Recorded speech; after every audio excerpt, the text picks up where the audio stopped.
Antes de que todo comenzara, antes de que el velo de lo cotidiano se rasgara para siempre, Juan era un hombre para quien la palabra destino solo existía en las páginas desgastadas de las novelas de segunda mano que apilaba en su minúsculo apartamento.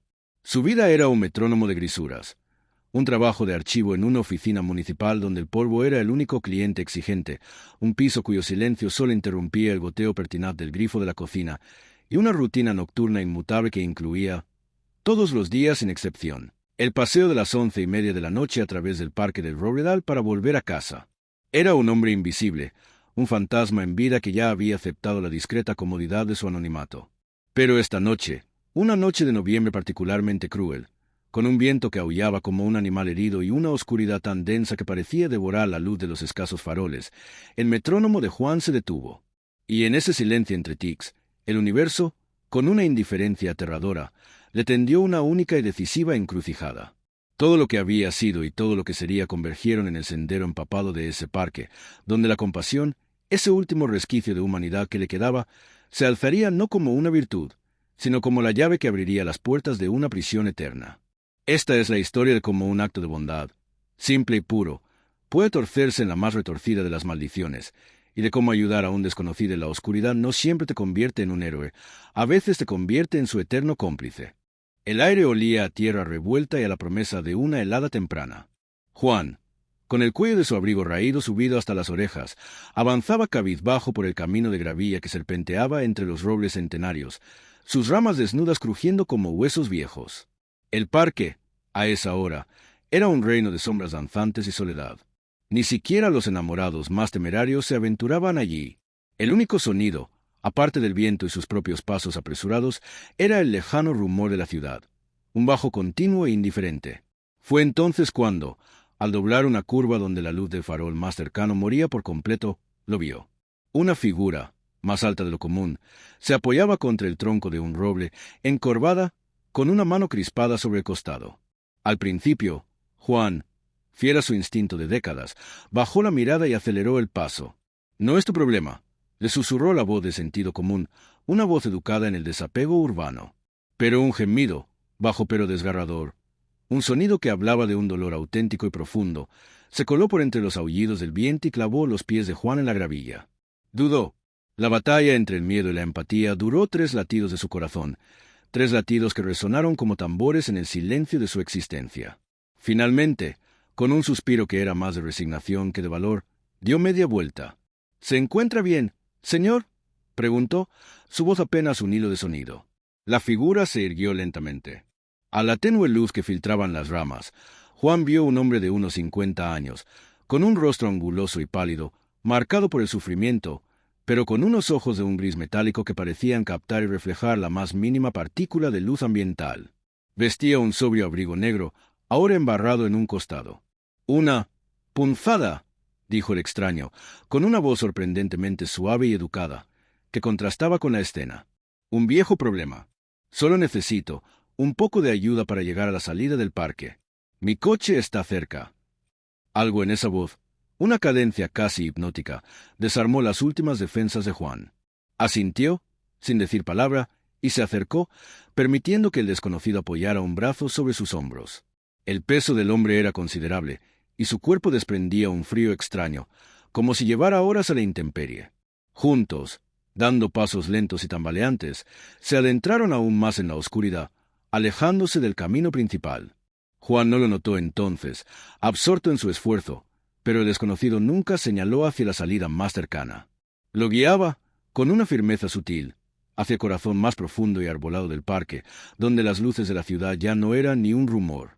El destino había sido invocado, y ya no había vuelta atrás. El trayecto se hizo eterno. Cada paso de Juan hundiéndose en el barro, el aliento entrecortado del extraño en su oído, el peso que parecía aumentar con cada metro avanzado. Ya no seguían ningún sendero reconocible. Avanzaban entre la maleza, sorteando troncos caídos, dirigidos por las leves correcciones de dirección que el desconocido murmuraba. «Por aquí, un poco más, casi llegamos». La voz ya no sonaba débil, sino insistente, una guía en la negrura. Finalmente, llegaron a un claro pequeño y oculto, dominado por la silueta monstruosa de un roble anciano, cuyo tronco partido albergaba una cavidad profunda y oscura. «Aquí», dijo el hombre, desprendiéndose del brazo de Juan con una soltura repentina que hizo tropezar al archivero. Mi refugio temporal. Antes de que Juan pudiera procesar la extraña elección de palabras, el extraño se giró hacia él. A la luz de la luna que por fin se abría paso entre las nubes, su rostro ya no mostraba dolor, sino una calma impasible, glacial. Los ojos grises brillaban con una inteligencia fría y calculadora. «Te agradezco tu ayuda, Juan», dijo. El uso de su nombre, un nombre que no había mencionado, hizo que un escalofrío primitivo recorriera la columna vertebral del hombre. «¿Cómo?», balbuceó. El desconocido esbozó una sonrisa delgada como una cicatriz. Los gestos amables son tan raros hoy en día que merecen ser recompensados. O, a veces, requieren un pago. Sacó de su abrigo un objeto pequeño y rectangular, envuelto en un paño de terciopelo oscuro. No era una cartera, ni un teléfono. «Toma esto. Guárdalo. No lo mires hasta que estés en tu casa, a salvo, detrás de tu propia puerta». La orden era clara, impregnada de una autoridad que no admitía discusión. Juan, paralizado por una mezcla de confusión y un miedo que empezaba a germinar, extendió la mano. El objeto era sorprendentemente pesado para su tamaño, y el terciopelo estaba helado al tacto. «No quiero recompensa», intentó protestar, pero la sonrisa del hombre se desvaneció. «No es una recompensa. Es un depósito. Un vínculo. Ahora, vete. Por el mismo camino. No mires atrás». La última frase fue dicha con tal intensidad que Juan retrocedió instintivamente. Sus piernas, antes pesadas, ahora lo impulsaban a alejarse, a huir de ese claro y de esa presencia que de repente le resultaba opresiva. Corrió, tropezando, sin aliento, el objeto apretado contra su pecho como un carbón ardiente. No miró atrás, pero en la espalda sintió, durante todo el camino de regreso, la presión de aquellos ojos grises, observándolo desde las sombras, sabiendo que ya era parte de algo de lo que no podría escapar. La puerta de su apartamento se cerró con un chasquido que a Juan le sonó a sentencia. Jadeante, apoyó la espalda contra la madera, como si pudiera contener el mundo exterior. La normalidad de su hogar, el olor a café rancio, el desorden de libros, el tic-toc del viejo reloj de pared. Le pareció de repente una pantalla frágil, una escenografía. Lo único real era el peso en su mano, envuelto en terciopelo negro. Con dedos temblorosos, lo desenvolvió.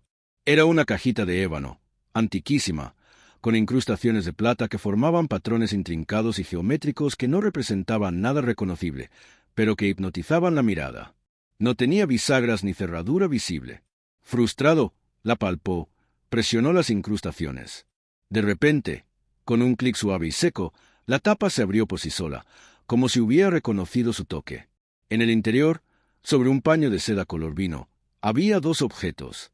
Un medallón de plata, gastado, con el mismo símbolo enigmático de la tapa. Y debajo, una llave antigua, de hierro forjado, larga y dentada, de un tipo que Juan solo había visto en museos o películas de terror gótico. No había nota ni explicación. Sintió una profunda decepción, seguida de un alivio irracional. ¿Era esto todo? Unos objetos de valor dudoso, probablemente robados, que ahora lo convertían en receptor de bienes robados. Decidió deshacerse de ellos por la mañana. Esa noche, por primera vez en años, Juan soñó. No fue un sueño, fue una inmersión. Se encontraba de nuevo en el claro, pero el roble hueco era ahora una puerta monumental tallada en madera viva. De su interior emanaba un brillo verdoso y pulsante. La llave de hierro colgaba de su cuello, ardiendo contra su piel. Y una voz, la voz del desconocido, pero multiplicada por 1000, resonaba en su cráneo. «La puerta está entreabierta, guardián. Tu compasión la abrió. Tu obligación es velar. No todos los umbrales deben cruzarse, pero alguien debe custodiar los que sí». Se despertó gritando, bañado en un sudor frío, con la marca de la llave, que había dejado en la mesilla, quemada en la palma de su mano, una marca roja e inflamada que no se desvanecería en días. El medallón, en la caja abierta, brillaba débilmente en la oscuridad de la habitación. Juan supo entonces, con una certeza visceral, que no se trataba de objetos robados. Se trataba de herramientas. Y él acababa de ser nombrado, sin su consentimiento, su portador. Los días siguientes fueron un lento descenso a una realidad distorsionada. Juan intentó seguir con su rutina, pero el mundo había cambiado de textura. Las sombras en los pasillos de la oficina municipal parecían más densas, y a veces, En el rabillo del ojo creía ver figuras estáticas, siluetas humanoides de pura oscuridad, observando desde los rincones. La llave y el medallón, que había escondido en lo más profundo de un cajón, parecían irradiar una presencia física, un peso en su mente. La pesadilla se repetía cada noche, cada vez más vívida, mostrándole otras puertas en lugares insospechados de la ciudad. En el subsuelo de una estación de metro abandonada, en el fondo de un canal industrial, en el ático de la biblioteca vieja. Una tarde, volviendo a casa bajo una llovizna gris, lo vio. Parado bajo el dintel de una tienda cerrada, inmóvil como una estatua, estaba él, el desconocido. Su abrigo negro, impecable ahora. Su rostro, pálido y sereno. No hizo un gesto, no asintió. Solo lo miró. Y en esa mirada, Juan leyó un recordatorio y una advertencia. No era una alucinación. Era real. El vigilante gris, como empezó a llamarlo en su mente, estaba ahí, recordándole su existencia. Juan cruzó la calle con el corazón en la garganta, y cuando se atrevió a mirar de reojo, el hombre había desaparecido. Pero la sensación de ser vigilado no lo abandonó. Empezó a investigar, de forma obsesiva, en los archivos polvorientos de su oficina y en los libros más ocultos de las bibliotecas. Encontró menciones a símbolos similares al del medallón, vinculados a sociedades secretas del siglo XVIII que hablaban de custodios de los intersticios y guardianes del velo. Leyendas urbanas sobre lugares finos, donde la realidad se rasgaba. Cada fragmento de información encajaba en el horrible rompecabezas. Él no había ayudado a un hombre herido. Había auxiliado a un vigilante, un ser cuya función era patrullar los límites entre nuestro mundo, otros. Y al aceptar su depósito, Juan había sido atado a ese deber. La compasión se había convertido en contrato. La oscuridad del parque ya no estaba fuera, anidaba dentro de la caja de ébano y, por extensión, dentro de él. La prueba llegó una semana después.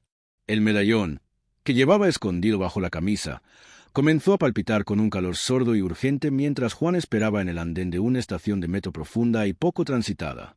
No era su estación habitual. Una fuerza irracional, un impulso implantado, lo había guiado hasta allí. El calor se intensificó al acercarse a una puerta metálica oxidada, marcada con un prohibido el paso. Mantenimiento. La cerradura era vieja, compleja, y la llave de hierro, que llevaba en el bolsillo, parecía vibrar en sincronía con el medallón. Miró a su alrededor. Nadie. Un anuncio parpadeante bañaba el túnel en una luz enfermiza. La voz de su sueño resonó en su memoria. Tu obligación es velar. Con manos que temblaban no de miedo, sino de una resignación profunda, sacó la llave. Encajó en la cerradura con una precisión aterradora. Al girarla, no hizo el ruido metálico esperado, sino un sonido orgánico, como un hueso reacomodándose. La puerta cedió, revelando no una sala de mantenimiento, sino un tramo de escaleras de piedra que descendían hacia una oscuridad aún más profunda, impregnada de un olor a ozono y tierra húmeda. Y desde abajo llegó un susurro, no en ningún idioma humano, sino un cuchicheo de insectos, un crujir de hojas secas, que formaba palabras en su mente. Pasa, pasa, está delgado el velo. El terror paralizó a Juan. Pero junto al terror surgió un instinto nuevo, ajeno, impuesto. Un mandato claro: cerrar, sellar, no permitir el cruce. Con un esfuerzo sobrehumano, empujó la pesada puerta metálica. El susurro se tornó en un grito agónico, desgarrador. Desde la oscuridad, algo golpeó la puerta desde el otro lado, una masa blanda y fuerte. Juan apoyó todo su peso, forcejeando con la llave, que ahora quería girar en sentido contrario. Finalmente, con un chasquido seco, la cerradura volvió a engranar. El silencio fue absoluto. El medallón dejó de palpitar. Juan se desplomó contra la puerta, jadeando, las manos arañadas y sangrantes. No había visto nada, pero había sentido la presencia al otro lado, una hambre voraz y antigua. Había cumplido su primera tarea como guardián. No había elegido la batalla, pero la había peleado. Y al levantarse, vio, al otro lado del andén, de pie en la sombra de un pilar, la figura alta y delgada del vigilante gris. Esta vez, el hombre inclinó ligeramente la cabeza, un gesto de reconocimiento, de aprobación. Luego, se desvaneció entre la multitud que empezaba a llegar. Juan comprendió que no había escapatoria. Estaba atrapado en una guerra silenciosa, y su enemigo no era el vigilante, sino las cosas que el vigilante, y ahora él, debían contener. La vida de Juan se partió en dos, la diurna, gris y predecible del archivero, y la nocturna, surreal y aterradora del guardián. El medallón era su brújula, la llave su herramienta. Lo guiaba a lugares olvidados de la ciudad. Sótanos de edificios derruidos, túneles de alcantarillado abandonados, bosquecillos en descampados. A veces, solo era una presencia, un eco de algo que había intentado cruzar y había fallado. Otras, como en el metro, la amenaza era tangible, y Juan debía usar la llave para reforzar el cierre, una acción que siempre lo dejaba exhausto y con una sensación de suciedad impalpable. Empezó a cambiar físicamente. Perdió peso. Sus ojos adquirieron el mismo tinte grisáceo y penetrante del vigilante. Aprendió a moverse con un sigilo innato. La ciudad ya no era un mapa de calles y plazas, sino un diagrama de puntos débiles, de intersticios. Dejó de ser Juan, el hombre invisible. Se convirtió en una sombra funcional, un mecanismo de un reloj cósmico que nadie más veía. El vigilante gris aparecía esporádicamente, nunca hablaba, solo observaba desde la distancia, como un instructor severo. Una noche, tras sellar una grieta en los cimientos de un puente viejo, una grieta por la que emanaba un canto submarino y seductor, el vigilante se materializó a su lado. «Estás aprendiendo», dijo, su voz directa en la mente de Juan, sin mover los labios. «El destino que sellaste no era el mío, sino el tuyo. Elegiste ayudar. Toda elección conlleva una cadena de consecuencias. Esta es la tuya. Eres el nuevo guardián de este sector». Juan, con la rabia y el miedo acumulados, estalló. «Yo no elegí esto. Me engañaste». El vigilante lo miró, y por primera vez, Juan creyó ver un atisbo de algo parecido a la pena en aquellos ojos metálicos.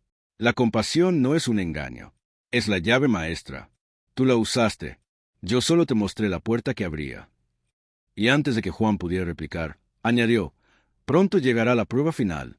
El que intenta cruzar desde el otro lado se ha fijado en ti, te ha sentido, se alimenta del miedo y la confusión de los nuevos guardianes. Está llegando». Y con eso se disolvió en la niebla.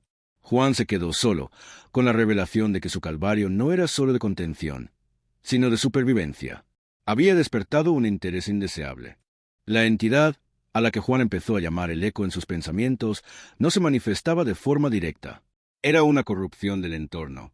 Los sueños se volvieron insoportables. Ahora eran invasiones constantes, paisajes de pesadilla donde criaturas con formas de pesadilla le susurraban promesas de poder a cambio de que abriera una puerta, solo una. En su mundo, los fenómenos empezaron a ocurrir. Los espejos de su apartamento, a ciertas horas, reflejaban una habitación diferente, más antigua y lúgubre. Las sombras se movían con independencia, formando símbolos parecidos al de su medallón. En la oficina, los archivos que tocaba a veces mostraban, por un instante, escrituras en lenguas imposibles antes de volver a ser simples documentos municipales. El eco estaba probando los límites de su cordura, buscando un punto débil. El medallón ahora estaba permanentemente caliente, y la llave a menudo se tornaba tan fría que quemaba. El vigilante gris ya no aparecía. Juan entendió que esta era su prueba, y debía afrontarla solo. Investigó de forma obsesiva, cruzando sus hallazgos de archivo con sus experiencias. Descubrió que el roble hueco del parque no era un lugar aleatorio. Estaba marcado en planos del siglo XIX como un punto de confluencia telúrica. El eco, dedujo, era una conciencia antigua atrapada en el otro lado, que usaba esos puntos débiles para intentar filtrarse.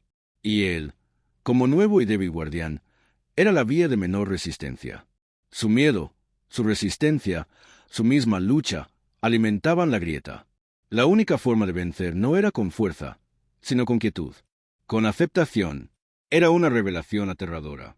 Para sellar su destino de forma permanente, debía dejar de luchar contra él. Debía abrazar el papel de guardián por completo, convirtiendo su miedo en vigilancia serena. Era un suicidio de su antigua identidad, pero la única esperanza de supervivencia para su nueva y terrible existencia. Todo condujo de nuevo al principio. Una noche de tormenta eléctrica, meses después del primer encuentro, el medallón estalló en un calor agonizante, y la llave vibró como si fuera a romperse. Juan supo a dónde debía ir. No hubo duda. Con paso firme, vestido ahora con ropa oscura y práctica, se dirigió al Parque del Robledal. La tormenta era violenta, los relámpagos iluminaban el paisaje en blancos y azules fantasmales. El roble hueco, en el centro del claro, ya no era un simple árbol. Parecía pulsar con una luz interior verdosa y maligna. Del hueco emanaba el mismo susurro del metro, pero multiplicado por 1000, una cacofonía de voces hambrientas. Y delante del árbol, materializándose entre la lluvia como un fantasma condensado, estaba la manifestación del eco, una figura humana hecha de sombra líquida y reflejos distorsionados, sin rostro definido, pero con una boca que era un abismo de oscuridad más profunda. «Guardián, coma», rugió la tormenta y la entidad a la vez. «Abre, danos un punto, tu miedo es la llave». Juan, en lugar de retroceder, avanzó. Ya no sentía el pánico paralizante. Sentía una frialdad inmensa, la frialdad del deber. Sacó el medallón, que brillaba con una luz plateada y pura, contrapunto a la verde del árbol. La llave de hierro relumbraba en su mano. «No», dijo, y su voz sonó extraña, poderosa, eco de la del vigilante gris. «Este intersticio está bajo mi custodia. No es tu lugar». La entidad se lanzó hacia él, un torbellino de frío y desesperación. Juan no esquivó. Sostuvo el medallón al frente. La luz plateada chocó con la oscuridad, creando un arco de energía silenciosa. El dolor fue atroz, como si le arrancaran el alma, pero mantuvo su posición. No estaba luchando para destruir al eco, eso era imposible, sino para rechazarlo, para reafirmar el sello. Con un esfuerzo final, clavó la mirada en el hueco del árbol, en el epicentro de la grieta, y con la llave en la mano, realizó el gesto de cerrar una cerradura imaginaria en el aire. Un sonido de portón de hierro gigante cerrándose retumbó por el claro. El grito del eco fue un estallido de estática mental. La luz verdosa se extinguió. La entidad de sombra se deshizo como humo en el viento. La lluvia cayó, limpia y fría. El roble era solo un roble viejo y hueco otra vez. Juan cayó de rodillas, exhausto, el medallón apagado y frío en su mano, la llave quieta. Lo había logrado. Había resellado el destino. No solo el de la grieta, sino el suyo propio. La recuperación fue lenta. Los fenómenos paranormales cesaron. Los sueños volvieron a ser, relativamente, normales. Pero Juan ya no era el mismo. La mirada gris se había vuelto permanente. Caminaba por la ciudad viendo lo que otros no veían. Los puntos débiles, ahora firmemente sellados, brillaban para él como cicatrices en el aire. Era el guardián. Una tarde, sentado en un banco del mismo parque del Robledal, a plena luz del día, el vigilante gris se sentó a su lado. Esta vez, parecía más sólido, menos un fantasma. «El ciclo se completa», dijo, ahora con su voz real, suave. «Ha superado la prueba. El sector es tuyo ahora. Yo me trasladaré. Mi vigilancia continúa en otro lugar». Juan asintió. Ya no había ira. Había una comprensión serena y terrible. «¿Cuánto tiempo?», preguntó, sabiendo la respuesta. El vigilante gris, o el ex vigilante de este sector, miró al horizonte. «Hasta que otro acto de compasión ciega en la oscuridad encuentre a un nuevo guardián necesitado de un relevo. Pueden ser años, décadas, siglos, para los más fuertes». Se levantó. «La caja de ébano es tuya. La llave y el medallón también. Ya no necesitan esconderse. Son tu identidad ahora». Y, por primera y última vez, el hombre le tendió la mano. Juan la estrechó. Era firme y tan fría como la primera noche. «Adiós, Juan», dijo. «Buen trabajo». Se alejó por el sendero y, al doblar la esquina, simplemente dejó de estar. No se desvaneció. Fue como si el espacio mismo lo olvidara. Juan se quedó solo en el banco. Sacó del bolsillo el medallón, ahora colgado de una cadena simple. Lo observó brillar débilmente bajo el sol. Miró a su alrededor, a la gente paseando, riendo, ajena a las grietas que habían sido selladas bajo sus pies, a las batallas libradas en la oscuridad para mantener su realidad intacta. Una joven pasó corriendo, tropezó y dejó caer sus libros. Juan, por instinto, se inclinó para ayudarla a recogerlos. Sus dedos rozaron los de ella por un instante. Ella sonrió, agradecida. «Gracias, qué amable». Juan le devolvió la sonrisa, una sonrisa triste y sabia. «No hay de qué», dijo. Y mientras la joven se alejaba, el medallón, colgado bajo su camisa, emitió un leve, casi imperceptible, latido de calor. El ciclo, en algún lugar, para alguien, tal vez ya había comenzado de nuevo. Él, Juan, el archivero, el hombre invisible, había desaparecido para siempre. En su lugar quedaba el guardián, una sombra necesaria, un sello viviente, condenado a la eterna vigilancia por un acto de bondad en una noche oscura. Su destino estaba sellado. y para siempre sería así. Años después, el apartamento de Juan está casi igual, pero los libros de segunda mano han sido reemplazados por tomos antiguos de geometría sagrada, mitología y geología anómala. En una estantería, a la vista, reposa la caja de ébano, limpia y brillante. Juan envejece, pero lentamente, mucho más lentamente de lo normal. Sus vecinos murmuran, lo evitan sutilmente. Él lo prefiere así. Todas las noches, realiza su ronda. No solo por el parque, sino por un circuito preciso de 7 puntos en la ciudad. Verifica los sellos. A veces, encuentra intentos menores, débiles secos residuales, que disipa con un gesto de la mano y la concentración del medallón. Es una existencia monástica, dedicada a un propósito invisible. Una noche de invierno, mientras revisa un sello en los antiguos túneles de conducción de agua, el medallón palpita con un patrón nuevo. No es de alerta, es de llamado, una señal débil de un sector vecino, lejana. Otro guardián, tal vez uno más novato, pidiendo confirmación, orientación. Juan cierra los ojos, concentra su voluntad en el medallón y envía de vuelta un pulso de reconocimiento, de calma. Una sensación de alivio le llega en respuesta, a través de la fría red de intersticios que los guardianes mantienen. No está completamente solo. Es parte de una hermandad silenciosa y dispersa, de almas que, como él, sellaron su destino ayudando a un desconocido en la oscuridad. Sale a la superficie, a la noche fría y estrellada.